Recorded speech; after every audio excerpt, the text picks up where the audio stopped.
안녕하세요. 송재민의 전환얘기. 오늘은 맨홀 사고에 대해서 한번 살펴보도록 하겠습니다. 하수도 맨홀 사고, 질식 사고가 있었습니다. 부산서 하수도 맨홀 작업 중에 가스 중독에 의한 3명이 사망한 사고가 있었습니다. 사고 발생 개요를 보면은 2020년 4월 9일 오후 3시 20분경 발생합니다. 하수도 공사장에 일하던 인부 3명이 유독가스 질식에서 사망하고, 순서를 보면은 A씨가 하수도 작업하기 위해 맨홀로 내려갑니다. 근데 내려갔는데 외부에서 불러도 나오지 않자 동료 2명이 구하러 진입하게 됩니다. 근데 안타깝게도 3명 다 유독가스의 질식사고가 발생해서 3명 모두 인근 병원에 이송했지만 사망한 사고입니다. 하수도 공사장 내부 구조를 한번 살펴보도록 하겠습니다. 맨홀 길이가 2m, 진입하는 길이가 2m 정도 되고요. 그 다음에 깊이가 4m. 그 다음에 여기 좌우로 나눠지는 분기되는 이 배관이 직경 80m로 사람이 겨우 끼어다닐 수 있도록 지나다닐 수 있도록 이런 구조입니다. 이 그림에서도 보시겠지만은 16m 지점 상당히 많이 4m 들어와서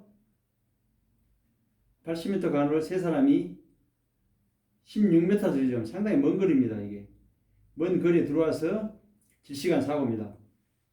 하수도 맨홀이 이렇게 됐습니다. 진입 자체도 어렵고 지금 사다리 설치해서 내려가는데도 지금 굉장히 어렵습니다.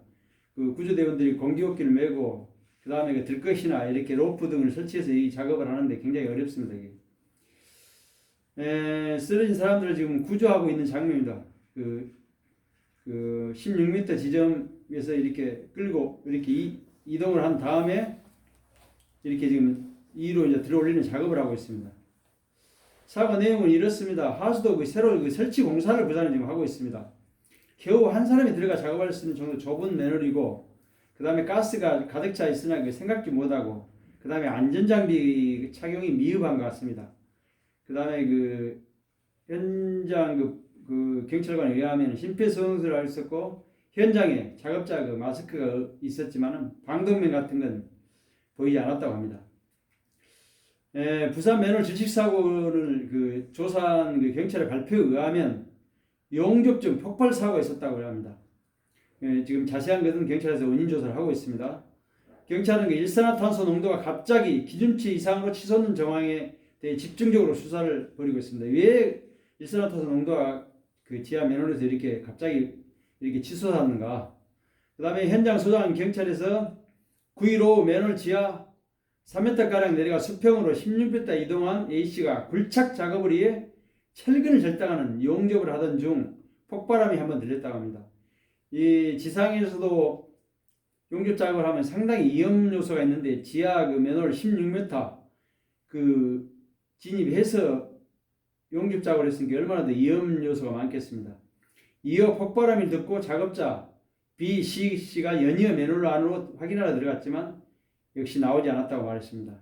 이미 일산화탄소에 중독돼가지고 쓰러진 상태라고 보게 되겠습니다. 내부 조사를 해보니 일산화탄소, 황화수소 등 검출됐다고 합니다. 내부 가스 수치를 측정한 결과 일산화탄소 농도가 일반적으로 허용 농도가 50ppm입니다. 그게 무려 많은 1000ppm, 그러니까 약 20배가 농도가 많았다고 합니다. 굉장히 위험한 상황이었습니다. 일반적으로 6500ppm 이상 이산화탄소가 노출되면 10분 이내에 숨질 수가 있습니다.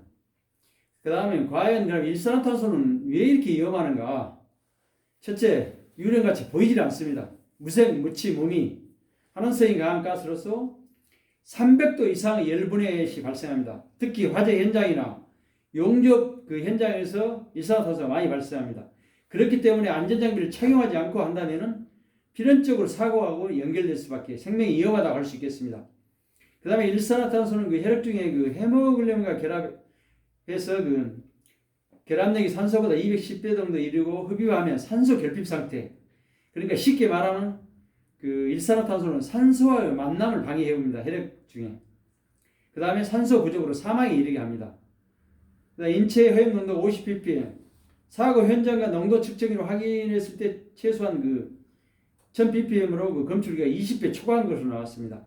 증상으로는 이렇습니다. 가벼운 두통이 있는 다음에 통증, 구토, 현기증, 경련, 구토, 사망에 이르게 됩니다. 그 일산화탄소는 굉장히 위험하다고 할 수 있겠습니다. 우리 일상생활에서 흔히 발생할 수가 있습니다. 무색무취무미 이러다 보니까 이 가스에 노출되다 보면 사람이 그 의식을 잃고 쓰러지다 보면은 결국은 호흡을 하지 못해 산소 부족으로 사망을 하게 이르게 됩니다. 주의가 필요하다 하겠습니다. 구조에서 지금 올린 사람들입니다. 지하 맨홀이나 이런데 왜 어렵냐? 지금 그림과 보시다시피 신수가 구조가 어렵습니다. 일단 구조 대원들도 장비를 착용하고 무거운 장비를 착용하고 좁은 공간에서 활동을 해야 되기 때문에 굉장히 어렵습니다. 그래서 지하에서 작업할 때는 특히 주의를 요한다고 할 수 있겠습니다. 사고 일지입니다. 일산화탄소 잔류가스에 의한 중독사고, 질식사고가 계속 연이어 발생하고 있습니다. 안전장비입니다. 안전장비에는 여러 가지가 있습니다. 근데 대표적인 게 공기 공급장치하고 공기 호흡기가 있습니다. 공기 공급장치는 일반적으로 2시간용으로 사용할 수 있고 이건 약 30m 정도 길이를까지 작업을 할 수가 있습니다. 이 장비는. 근데 이 문제는 이 장비가 고가입니다. 1000만 원 이상 갑니다. 이게 두 사람이 동시에 작업할 수 있는 거고 작업을 하게 된다면 약 2시간 정도 할 수 있습니다. 그 다음에 공기호흡기입니다. 공기호흡기는 이것도 가격이 130만 원 정도 되는데 30분에서 약 50분 사람에 따라 차이가 있습니다. 호흡량에 따라서. 이것도 약 130만 원 합니다. 그리고 이런 장비가 꼭 필요하다고 하겠습니다. 이게 지금 현재 일선 소방서나 구조대에서 사용하고 있는 장비입니다. 지하 작업장에는 안전수칙이 정해져 있습니다. 그런데 이게 잘 지켜지지 않습니다. 일반적으로 가장 기본적인 가스 농도, 측정기, 이거 자체를 사용하지 않고 있는 것 같습니다.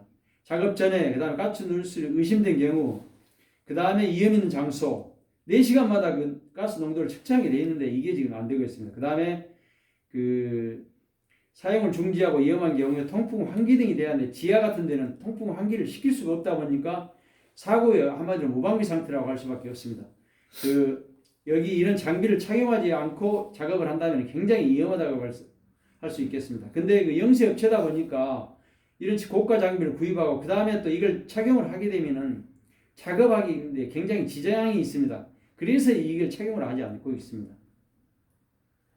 안전사고를 어떻게 예방할 것인가? 지하 작업은 항상 위험합니다.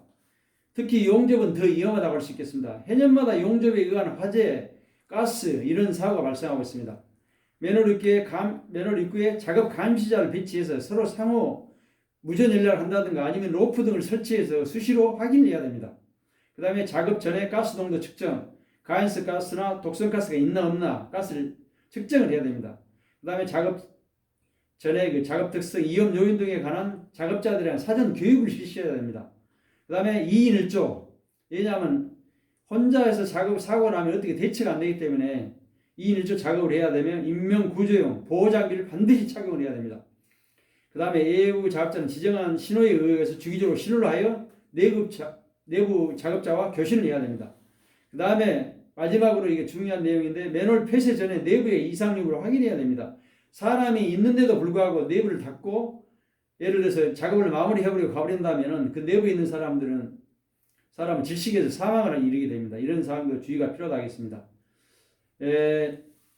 맨홀 사고가 매년 주기적으로 계속 발생하고 있습니다. 아까도 말씀드렸지만은 가스는 기본적인 안전수칙을 지키지 않기 때문에 그렇습니다. 가스 농도를 측정하고 그 다음에 작업자 비치, 그 다음에 안전장비 착용 이런 것이 안 되다 보니까 그렇습니다. 이번에도 특히 중국인들이 작업하다 보니까 이렇게 또 사고가 나서 안타까운데 앞으로 이런 개인적인 이런 것뿐만 아니라 관공서 업무 모든 업무를 할 때 관리 감독을 확실히 세워서 작업이 안전장비나 여건이 확실히 갖춰져 있을 때 안전한 환경에서 작업을 해야 되겠습니다. 감사합니다.